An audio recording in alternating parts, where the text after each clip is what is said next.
Hello everyone and welcome back to another instalment of the Warwick F1 Show. We are heading into race 2 straight after what has been a very chaotic race in Melbourne into a second race of the double header to start off our 2025 season. This time we are going to Shanghai in China for a sprint weekend, ultimately. We're going to have our first sprint weekend of the 2025 season. And so we're going to have a discussion of who we fancy for China, fancy to win, who we're going to be looking for as doing well, who needs to improve after last time round, and of course making predictions as always. I'm your host Callum, and once again I'm joined by Katch, Anwar, and a returning guest Lucy as well. Thank you very much all for joining me today. So first off, I want to go round and just ask who we fancy to do well in China. Katch, I'll come to you first. Obviously, McLaren looked to be very dominant in last time out in Melbourne. Do we think that they can bring that same level of pace as they to China as they did for Australia, or should we maybe be turning our eyes towards another team if we're assuming that it's going to stay dry, which the weather does look as though it's going to stay dry for this weekend at the moment? I think McLaren, obviously they looked like they had a massive pace advantage. Shanghai is a very different circuit. And I feel like we've got to put them up as one of the top people, because it being a sprint, like you mentioned, for some of the teams, like if we're thinking constructors only, for most of the teams, they've actually had drivers change around, and they've only got one free practice session to actually sort out the car and stuff. And with McLaren being so hooked up already, it doesn't look like they're going to need much more setup changes to make the car good for Shanghai. So I think we've got to put them as one of the top ones. The only downside being the amount of straights there are. That's never been McLaren's highlight. Sure, they fixed that a little bit, but still, I think they'll be pretty good. I think Mercedes was such a surprise in Australia. I just don't know where to put them anymore. Them and Red Bull, I have no idea where to put them. But I think we can say that McLaren will probably be maybe the ones to beat. I still want to put Ferrari up there, but we just don't know. Yeah, certainly coming on to Ferrari, they were one of the teams that were perhaps not so happy with their performances in Melbourne, but perhaps due to some tough strategy calls and the tough conditions, but also maybe because of the lack of pace in the car and the drivers not being able to adapt to that car, meaning that they ended up in 8th and 10th, respectively, for Leclerc and Hamilton. Lucy, do you think that this kind of pace we're going to see that we saw in Melbourne for Ferrari is going to transfer over to China as well?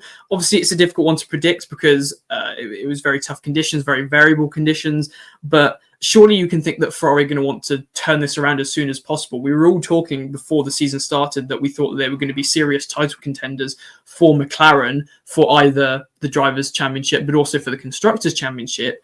And they're going to need to sort out these problems very soon. And do you think that China is a place for them to do that? Yeah, I think that come China, as we'll see when we get to the predictions, I haven't put them as kind of toppling McLaren's pace, but I think they will make a step forward. Don't think they'll be P8 and P10 again. I'm predicting them to be much more up there, and I think definitely, obviously it will be a dry race, so we'll actually be able to see how good the various teams are, but I'm expecting it maybe to be a little bit more similar to maybe what testing showed us, with it being a little closer, probably up the top there. Yeah, no, absolutely. I think I do think that they certainly, when it comes to testing, the pace in the car looked a lot better than it did last weekend in Australia, and so I'd like to think they can show more than that, especially as time goes on. Both Hamilton and Leclerc have time to adapt to that new car. Anwar, is it maybe a little bit optimistic to say that they can challenge McLaren in this race? And because ultimately they were one of the main contenders that we thought was going to challenge McLaren for the majority of races throughout the season. And if not, is there anyone that can challenge McLaren for this race win? On the evidence of what we've seen in Australia, I doubt it. I think the McLarens are in a class of their own, and I was kind of surprised Verstappen was able to stick with them as long as he did before his tyres fell off a cliff. So I'm going to hazard a guess and say that the McLaren should run away with this one. I think the Ferrari should be the second fastest car here. If not, then that should be cause for concern. So I think Ferrari will probably be in and around. I think they should be third and fourth. Like, if everything goes to plan, I guess, maybe. I don't know. I think they are the second quickest car. I think the Mercs are a little bit slower than them. I think the Red Bull we can't really get a gauge on because I don't think they've showed their full hand, particularly in dry running. So on current evidence, I reckon they are the second quickest car, but I think they can't hold a candle to the McLarens at the moment.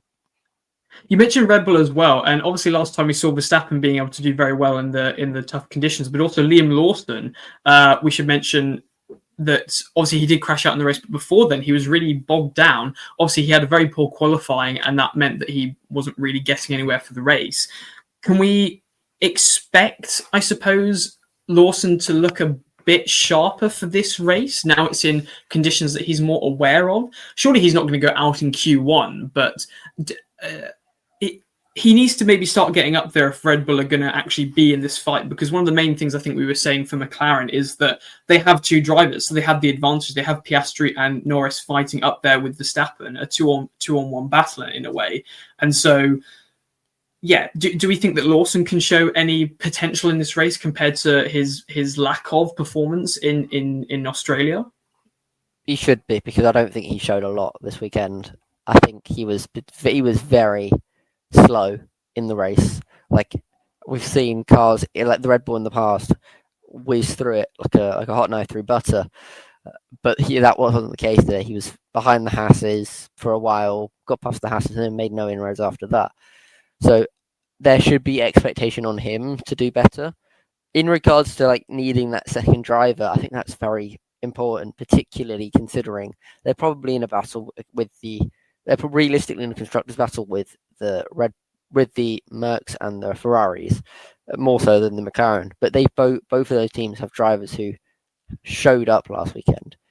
Even though the Ferrari was slow, they were both near each other, and Anthony was able to make his way through the field. So having a distinctly slower driver in the same way they had last season cannot run again.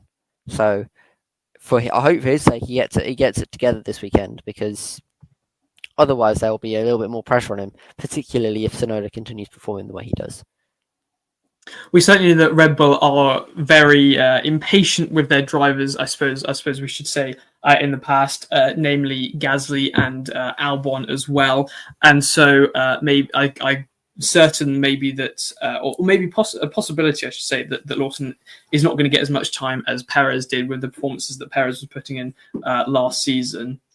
Yeah, I mean, I would just kind of add that, like, compared to some of like the other teams, so like McLaren and Ferrari, like I think last week it was, admittedly there were a lot of rookies who'd never done it in F1 cars before, but Lawson was the only driver who's never driven the Albert Park circuit before, and also it was raining in the race, and his qualifying wasn't great, but I think therefore we kind of can't take that performance as a guide that he's going to be terrible for the rest of the season, particularly when I'm thinking maybe even if not China, maybe when we get to Suzuka, you know, he did Super Formula, so he's kind of driven that before, and I wonder whether as he gets to circuits that he's more familiar with, whether kind of we'll see a step up in performance like once we get to the European leg.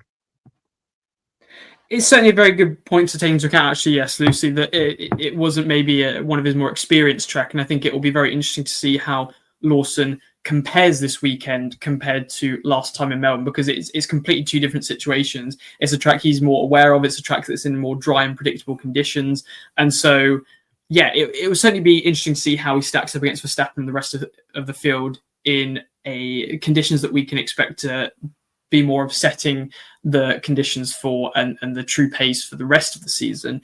Another team that is going to be looking to improve their fortunes this time around, as well as Ferrari, is the Haas cars. Obviously, both of those cars finishing at least, but at the bottom of the grid. Ocon in 13th and Behrman in 14th. Obviously, there were 6 drivers that DNF'd last time around, so that was the back of the grid.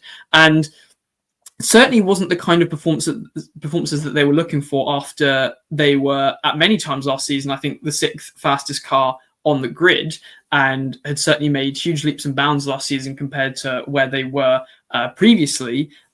And they seem to have maybe taken a step back after Melbourne. Katch, do you think that Haas can show any signs of improvement going into this weekend with the better conditions and maybe having some time to review what actually happened in Melbourne with their race? Because in Melbourne, they were nowhere. And so surely they're going to want to improve that. Well, they all want to improve that. Yeah, I think we'll definitely see maybe an improvement because they've got the time, like you said. Also for Oliver Behrman, he barely got any practice time because he made 2 vital mistakes that caused him to barely have any practice. So his performance isn't really representative at all from Melbourne. Maybe this was a situation where Haas are pretty poor in the wet or pretty poor in the cold, maybe. I'm not sure, but they'll definitely make some steps. I doubt that they are actually back of the grid, especially considering the progress they made last season. I really doubt that they are fallen so far back, and other teams, like every other team, has jumped them. I'm sure there'll be a couple, like Williams, for example, have definitely jumped them. But yeah, I'm not expecting anything massive from Haas considering where they were in Australia, but I'm expecting at least some better individual driver performances. Certainly for Behrman, who did not have the best official starts, I suppose you could say, because he has driven F1 car before when he came in for Carlos Sainz last season in Saudi Arabia, and also when he came in for Haas. It certainly wasn't the start that he hoped for, and as well with Ocon at the start to his Haas career. And so it'll be interesting to see where those two end up. There are no changes to the circuit this time around, exactly the same as it was back in 2024. However, one thing we should mention very briefly is that F1 Academy is also starting this weekend. So I'm very looking forward to seeing how that goes down with the new season with that. Obviously, a very important part of the racing series to do with F1, and so that is back this weekend. That'll be really good. But apart from that, there's not many other drivers, in particular for China, I think, or teams to talk about. If you want to hear everything that we thought of after Melbourne, after that chaotic race, then obviously you can go back and check out our Australia review, which will be up now, so you can go and check that out after this episode. But we're going to head into our predictions once again. And just to remind everyone, we have a new format for the predictions this season. So we're predicting our top 5 as usual, except now it's going to be 3 points for a driver in the correct place and 1 point for a driver that's just 1 place off. And then we predict a driver to DNF that we think is going to DNF, a random prediction, so anything we want, that's worth 5 points. The driver DNF is going to be worth 3 points. And then normally we'll be predicting pole position, but because this is a sprint weekend, which is something we should mention, we haven't actually mentioned that yet, we're going to also predict our sprint winner in place of the pole position. And so, yeah, we're going to do that. So, Lucy, this is your first time predicting on this podcast, so we'll start off with you. If you wanted to go through your sprint winner, and then you can also do your top 5 as well. What have you gone for? So my sprint win, I've predicted that, he's going to bounce back from a slightly disappointing end of Australian GP. And I'm going to say Piastri is going to take the sprint win. Interesting. Okay, I was not anticipating that. When I initially thought we had to make sprint pole predictions as well, I said that I thought that might be Norris and that they'd kind of be fighting to the line, those two, and that Piastri might just get it.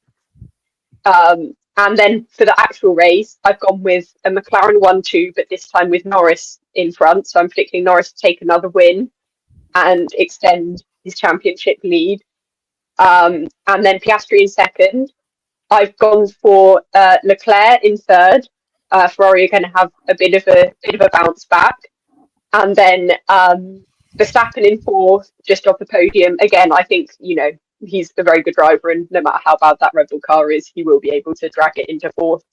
And I've actually gone for Russell in fifth. So I've gone for I'm kind of predicting that the counterparts to Leclerc, Verstappen, and Russell will probably also finish in the top 10. But that's how I'm predicting my top 5 will go. Awesome. So some very good predictions there. I'll go next because I've just realised, I think just from pure fate and pure chance, I think I've actually predicted the exact same top five that you have, Lucy. First off, my sprint winner, I've gone with Leclerc instead. I do think that Ferrari are going to look very much better than they did in Melbourne. I don't think it's very difficult to do. It's not going to be very difficult to do worse than that because it was only just in the points. But I do think they are going to show some pace, and I think it's going to be Leclerc that's going to be the front runners of the two Ferraris, apart from Hamilton, obviously. But I do think it's going to be very close between the Ferraris and the McLarens, as we anticipated before the season started.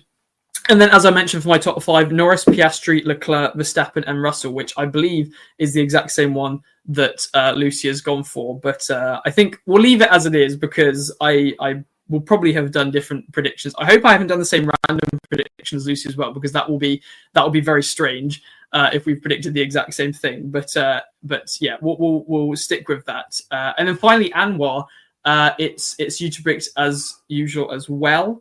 So what have you gone for your sprint winner and your top five? Right, so I've gone for a sprint win of Norris. I think he's going to maintain the momentum that he's got from this weekend. And I also think he'll take the main race as well. I've gone with Piastri in second, Verstappen in third, Leclerc in fourth, and I'm going to say Russell in fifth. We've all got such similar predictions. I'm 50-50 on Hamilton versus Russell for fifth, but I've edged it just to Russell. It's interesting, and I want to ask both of you guys about this. Lucy, we can start with you. It's interesting that we still have faith in Ferrari despite their bad performance last time round, even though that Mercedes drove an incredible race last time. There's obviously something which, well, we've all done, which is maintaining faith in Ferrari with putting Leclerc ahead of either of the Mercedes drivers for our top five. What was the reason that you went with that, Lucy? I mean, I haven't gone quite as far as you have. I haven't said he's actually going to win anything. But yes, I think partly it's because I think that fundamentally I don't think I can process a world where Sauber remains the highest Ferrari-powered car in the championship. But also, I think, I really do think that, like, even though Ferrari were a little bit down on pace in Melbourne, Shanghai is a very different circuit. It'll be dry, which means that kind of, I just genuinely think that, like, I don't think testing was a fluke. I don't think testing was everyone else sandbagging and Ferrari not. I genuinely think they do have some pace, and I've got faith in them to do well in the way that I don't, for say, Haas. I mean, in reality, as a Williams fan, I'd love a world where it's a Williams 1-2 for the rest of the season. But I decided to be kind of realistic with my predictions. Oh, I don't think many people would not like a Williams 1-2. I certainly would like to see that. But yes, we have to try and be somewhat realistic on this podcast, which I understand is sometimes difficult with Katch predicting McLaren all the time, but that is turning out to be probably a realistic prediction. But yeah, I definitely think that Ferrari, I don't think that that's going to be their story for the season. I think they are going to do well. It's just more of a case of when they decide to start doing well, because last season it was quite a while until they were really fighting at the front with McLaren and Red Bull, and that's why ultimately, I think they lost out on the Constructors' Championship last time, is because they weren't able to improve their car fast enough. So that's very interesting. Lucy, if we stick with you, because we'll now go for your a driver that you think is going to DNF and also your random prediction. So what have you gone for both of those? Okay, so for the driver I've gone for DNF, I've gone with Ocon. I don't necessarily think this would be driver error. I think, I think both Haas started from the pit lane in Australia, slightly maybe questioning the reliability of their engines. I don't even think there's a possibility that that one of those Haas cars has some sort of mechanical failure. And I've gone with Ocon to preserve the sanctity of my random prediction, which is that I'm predicting that all 5 rookies, so Antonelli, Behrman, Bortoletto, Doohan, and Hajar, are all going to finish the main race. I won't say the sprint. I won't say all of them. They're all going to finish the actual race. Oh, interesting. Okay, fair enough. So complete opposite of what we had last time. We had so many rookies DNFing. I think definitely for all the it would be contrast to that. yeah, yeah. Certainly, I think it'll be good for all of them to try and actually get at least a race finish under their belt, and then moving on to where the pace in their car actually should be, I suppose. For my DNF, I've gone for Isaac Hadjar.